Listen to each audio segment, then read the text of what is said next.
തേജുവിന് എപ്പോഴും ഉള്ളൊരു പരാതി കടന്നുട്ട് എൻ്റെ അമ്മ ഇവിടെ മാത്രം ഇങ്ങനെ ചളി പിടിച്ചിട്ട് ഒരു വൃത്തിയിലെ കാണെങ്കിൽ ഛർദ്ദിക്കാൻ വരണു എന്നൊക്കെ പറഞ്ഞിട്ട് എപ്പോഴും വന്നൊരു പരാതി പറയാറുണ്ട്.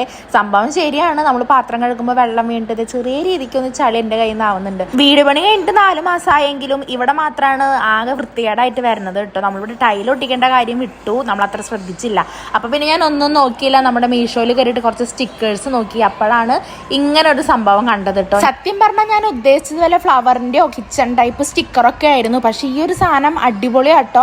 അതായത് വാൾപേപ്പർ വാട്ടർ പ്രൂഫ് സ്റ്റിക്കറാണ്, കിച്ചണിലേക്ക് വേണ്ടി സെറ്റ് ചെയ്തേക്കുന്നതാണ്. അപ്പോൾ ഞാനൊന്ന് ട്രൈ ചെയ്ത് നോക്കാൻ വിചാരിച്ചപ്പോൾ കോംബോയിൽ 2 റോൾ ഉണ്ടായിരുന്നു കേട്ടോ. ആ 2 റോളാണ് ഞാൻ എടുത്തത്. അപ്പോൾ ദേ കാണുമ്പോൾ തന്നെ നിങ്ങൾക്ക് അറിയാലോ സംഭവം അടിപൊളിയാണ്. പക്ഷേ എനിക്ക് പറ്റിയ അബദ്ധം എന്താണെന്ന് വെച്ചാൽ ആരും ഒറ്റയ്ക്ക് ഒട്ടിക്കാൻ നോക്കരുത്. 2 or 3 പേരൊക്കെ കൂടിയിട്ട് സെറ്റ് ചെയ്തിട്ട് ഒട്ടിക്കണം. ഞാൻ ഒറ്റയ്ക്ക് ഒട്ടിച്ചുകൊണ്ട് അവിടെ ഇവിടെയൊക്കെ ഒരു ചുളിവ് വന്നിട്ടുണ്ട്. പക്ഷെ നിങ്ങൾക്ക് കാണുമ്പോൾ ഒരു വൃത്തികേട് പോയി കിട്ടി. എന്തായാലും സംഭവം സൂപ്പർ സാധനമാണ്. വീഡിയോ ഇഷ്ടപ്പെട്ടെങ്കിൽ സബ്സ്ക്രൈബ് ചെയ്തേക്കണേ.